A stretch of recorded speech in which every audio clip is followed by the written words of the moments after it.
ಸ್ನೇಹಿತರೆ, ಚರಿತ್ರೆ ಮತ್ತೊಂದು ವಿಡಿಯೋಗೆ ನಿಮಗೆಲ್ಲ ಪ್ರೀತಿಯ ಸ್ವಾಗತ. ಟೈಮ್ ಯಾವಾಗಲೂ ಒಂದೇ ರೀತಿ ಇರೋದಿಲ್ಲ.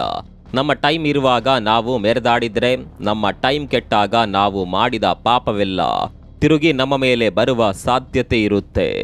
ಈಗ ಪಾಕಿಸ್ತಾನದ ವಿಚಾರದಲ್ಲೂ ಅದೇ ಆಗಿದೆ.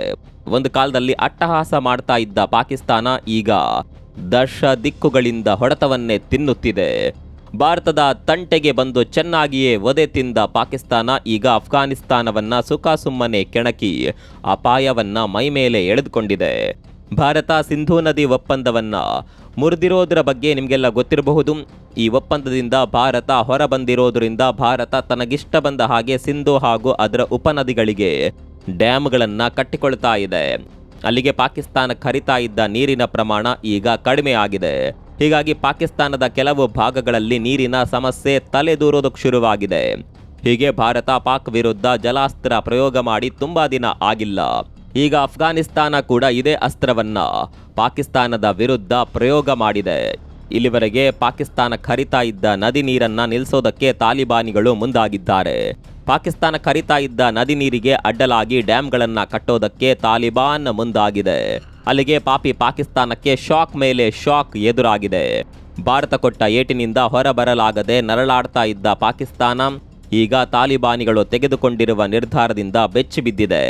ಮತ್ತೊಂದು ಕಡೆಯಲ್ಲಿ ತಾಲಿಬಾನಿಗಳು ಭಾರತಕ್ಕೆ ಗ್ಯಾಸ್ ಪೈಪ್ಲೈನ್ ಮೂಲಕ ದೊಡ್ಡದೊಂದು ಗಿಫ್ಟ್ ಕೊಡ್ತಾ ಇದ್ದಾರೆ.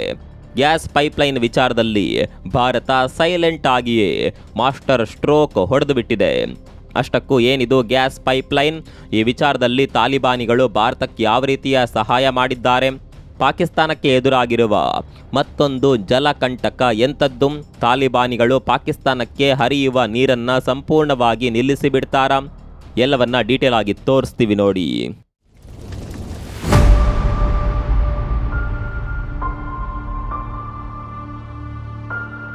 ಪಾಕಿಸ್ತಾನ ಈ ದೇಶವನ್ನ ಉಗ್ರ ದೇಶ ಅಂತ ಕರೀತಾರೆ.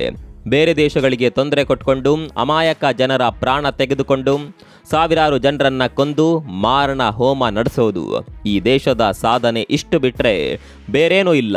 ಹೀಗೆ ಅಟ್ಟಹಾಸ ಮಾಡ್ತಾ ಇದ್ದ ಪಾಕಿಸ್ತಾನಕ್ಕೆ ಈಗ ಮಾಡಿದ ಪಾಪಕ್ಕೆ ಲೆಕ್ಕ ಸಿಗೋದಕ್ಕೆ ಶುರುವಾಗಿದೆ.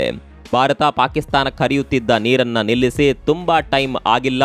ಈಗ ಪಾಕಿಸ್ತಾನದ ಮತ್ತೊಂದು ಪಕ್ಕದ ದೇಶ ಅಫ್ಘಾನಿಸ್ತಾನ ಕೂಡ ಪಾಕಿಸ್ತಾನಕ್ಕೆ ಹರಿತಾ ಇದ್ದ ನೀರನ್ನ ನಿಲ್ಲಿಸೋದಕ್ಕೆ ಮುಂದಾಗಿದೆ. ಪಾಕ್ಗೆ ಹರಿಯುತ್ತಿದ್ದ ನದಿ ನೀರಿಗೆ ಅಡ್ಡಲಾಗಿ ಡ್ಯಾಮ್ಗಳನ್ನ ನಿರ್ಮಾಣ ಮಾಡೋದಕ್ಕೆ ತಾಲಿಬಾನಿಗಳು ನಿರ್ಧಾರ ಮಾಡಿದ್ದಾರೆ. ಸದ್ಯ ಪಾಕಿಸ್ತಾನ ಹಾಗೂ ಅಫ್ಘಾನಿಸ್ತಾನ ನಡುವಿನ ಸಂಬಂಧ ಸಂಪೂರ್ಣವಾಗಿ ಹದಗೆಟ್ಟಿದೆ.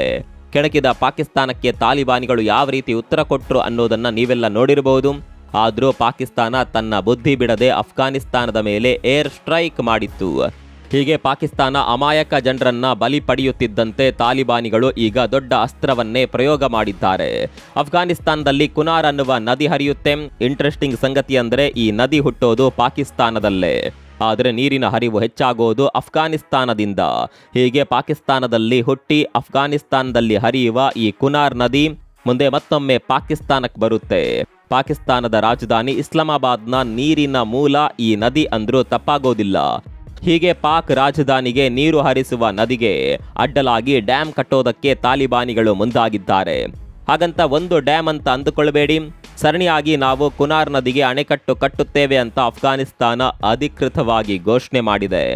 ಈ ಮೂಲಕ ಪಾಕಿಸ್ತಾನಕ್ಕೆ ಹರಿತಾ ಇದ್ದ ನೀರಿಗೆ ಸಂಪೂರ್ಣವಾಗಿ ತಡೆಯೊಡ್ಡುತ್ತೇವೆ ಅಂತ ತಾಲಿಬಾನಿಗಳು ಘೋಷಣೆ ಮಾಡಿದ್ದಾರೆ. ಅಲ್ಲಿಗೆ ಪಾಕಿಸ್ತಾನಕ್ಕೆ ಶಾಕ್ ಮೇಲೆ ಶಾಕ್ ಎದುರಾಗಿದೆ. ಒಂದು ಕಡೆಯಲ್ಲಿ ಭಾರತ ಈಗಾಗಲೇ ಸಿಂಧೂ ನದಿ ಒಪ್ಪಂದಕ್ಕೆ ಗುಡ್ ಬೈ ಹೇಳಿ ಅಣೆಕಟ್ಟೆಗಳನ್ನ ಕಟ್ಟೋದಕ್ಕೆ ಶುರು ಮಾಡಿದೆ. ಈಗ ತಾಲಿಬಾನಿಗಳು ಕೂಡ ಇದೇ ರೀತಿ ಮಾಡಿದ್ರೆ ನಮ್ಮ ಮುಂದಿನ ಗತಿಯೇನು ಅನ್ನುವ ಪ್ರಶ್ನೆ ಪಾಕಿಸ್ತಾನಕ್ಕೆ ಕಾಡೋದಕ್ಕೆ ಶುರುವಾಗಿದೆ. ಸ್ನೇಹಿತರೆ, ನಿಮಗೆ ಗೊತ್ತಿರಲಿ, ಪಾಕಿಸ್ತಾನಕ್ಕೆ ಈ ಕುನಾರ್ ನದಿ ತುಂಬಾನೇ ಇಂಪಾರ್ಟೆಂಟ್. ಹೀಗಾಗಿ ಪಾಕಿಸ್ತಾನಕ್ಕೆ ಕೇವಲ ಬಂದೂಕಿನಿಂದ ಉತ್ತರ ಕೊಟ್ಟರೆ ಸಾಕಾಗೋದಿಲ್ಲ. ಎಲ್ಲ ಕಡೆಯಿಂದಲೂ ಪಾಕಿಸ್ತಾನಕ್ಕೆ ತೊಂದರೆ ಕೊಡಬೇಕು. ಹೀಗಾದಾಗ ಮಾತ್ರ ಪಾಕಿಸ್ತಾನ ಬುದ್ಧಿ ಕಲಿಯೋದಕ್ಕೆ ಸಾಧ್ಯ ಅನ್ನೋದು ತಾಲಿಬಾನಿಗಳಿಗೆ ಚೆನ್ನಾಗಿಯೇ ಗೊತ್ತಿದೆ. ಇದೇ ಕಾರಣಕ್ಕಾಗಿ ತಾಲಿಬಾನಿಗಳು ಕುನಾರ್ ನದಿ ನೀರನ್ನ ತಡೆ ಹಿಡಿಯಲು ಮುಂದಾಗಿರೋದು. ಒಂದು ಕಡೆಯಿಂದ ಭಾರತ ನೀರನ್ನ ನಿಲ್ಲಿಸಿದೆ. ಈಗ ನಾವು ಕೂಡ ನೀರಿನ ಹರಿವನ್ನ ನಿಲ್ಲಿಸಿಬಿಟ್ರೆ ಅಲ್ಲಿಗೆ ಪಾಕಿಸ್ತಾನಕ್ಕೆ ದೊಡ್ಡ ಪ್ರಮಾಣದಲ್ಲಿ ನೀರಿನ ಸಮಸ್ಯೆ ಶುರುವಾಗುತ್ತೆ. ಆಗ ಪಾಕಿಸ್ತಾನ ದಾರಿಗೆ ಬಂದೇ ಬರುತ್ತೆ ಅನ್ನೋದು ತಾಲಿಬಾನಿಗಳಿಗೆ ಗೊತ್ತಿದೆ. ಸ್ನೇಹಿತರೆ, ಇಲ್ಲಿ ಒಂದು ವಿಚಾರವನ್ನ ನೀವು ಸೂಕ್ಷ್ಮವಾಗಿ ಗಮನಿಸಿಕೊಳ್ಳಬೇಕು. ಕುನಾರ್ ನದಿ ಪಾಕಿಸ್ತಾನದಲ್ಲೇ ಹುಟ್ಟೋದು. ಆದರೆ ಇಲ್ಲಿವರೆಗೆ ಪಾಕಿಸ್ತಾನ ನದಿಗೆ ಅಣೆಕಟ್ಟೆಗಳನ್ನು ಕಟ್ಟಿಲ್ಲ.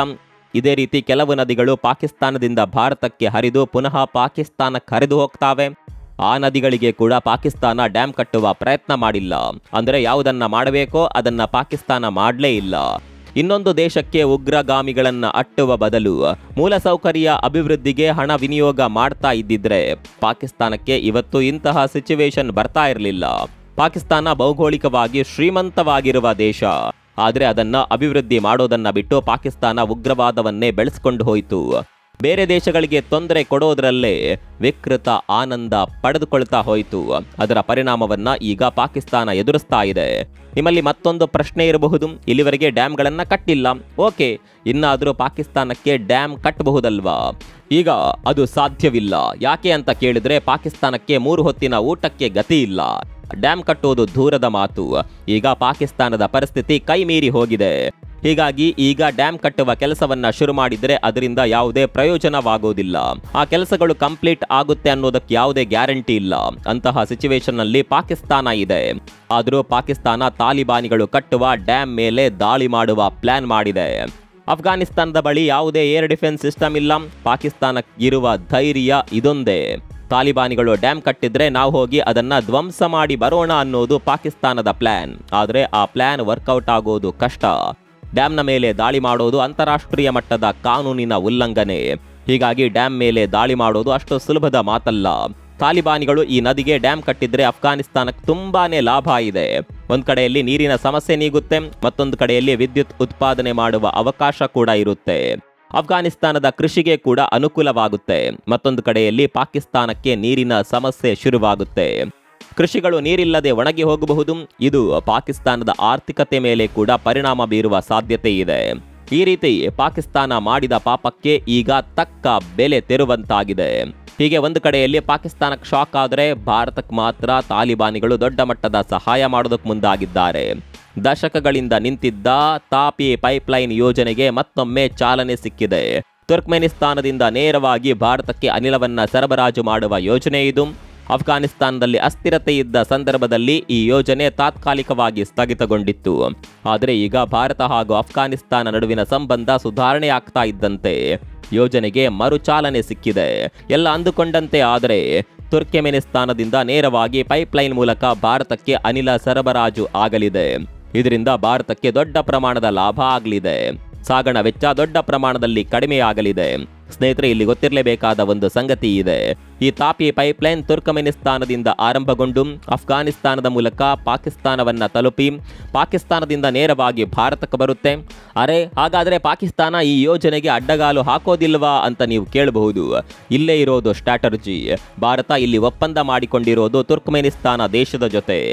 ಈ ದೇಶ ಪಾಕಿಸ್ತಾನದ ಆಪ್ತ ದೇಶಗಳಲ್ಲಿ ಒಂದು ವೇಳೆ ಪಾಕಿಸ್ತಾನ ಈ ಯೋಜನೆಗೆ ಅಡ್ಡ ಬಂದರೆ ತುರ್ಕಮೆನಿಸ್ತಾನದ ವಿರೋಧ ಕಟ್ಟಿಕೊಳ್ಬೇಕಾಗುತ್ತೆ. ಹೀಗಾಗಿ ಪಾಕಿಸ್ತಾನ ಈ ವಿಚಾರದಲ್ಲಿ ಅಡ್ಡ ಬರೋದಿಲ್ಲ. ಇದರಿಂದ ಭಾರತದ ದಾರಿ ಸೇಫ್ ಆಗಿದೆ. ಈಗ ತಾಲಿಬಾನಿಗಳು ಕೂಡ ಭಾರತದ ಜೊತೆ ಕೈ ಜೋಡಿಸಿರೋದ್ರಿಂದ ಭಾರತಕ್ಕೆ ಅತಿ ಶೀಘ್ರದಲ್ಲೇ ಅನಿಲ ಪೂರೈಕೆ ಶುರುವಾಗಲಿದೆ. ಅದೇನೇ ಇರಲಿ, ಪಾಕಿಸ್ತಾನಕ್ಕೆ ಅವಮಾನದ ಮೇಲೆ ಅವಮಾನ ಆಗ್ತಾ ಇದೆ. ಮತ್ತೊಂದು ಕಡೆ ಭಾರತಕ್ಕೆ ಸನ್ಮಾನದ ಮೇಲೆ ಸನ್ಮಾನ ಆಗ್ತಾ ಇದೆ. ಇದೇ ರೀತಿಯಾದರೆ ಪಾಕಿಸ್ತಾನ ಬೀದಿಗೆ ಬರೋದಕ್ಕೆ ತುಂಬಾ ಸಮಯ ಬೇಕಾಗಿಲ್ಲ. ಈ ವಿಚಾರದ ಬಗ್ಗೆ ನಿಮ್ಮ ಅಭಿಪ್ರಾಯವನ್ನ ಕಾಮೆಂಟ್ ಮಾಡಿ. ಮತ್ತೊಂದು ವಿಡಿಯೋದಲ್ಲಿ ಸಿಗೋಣ. ಅಲ್ಲಿವರೆಗೂ ನಮಸ್ಕಾರ.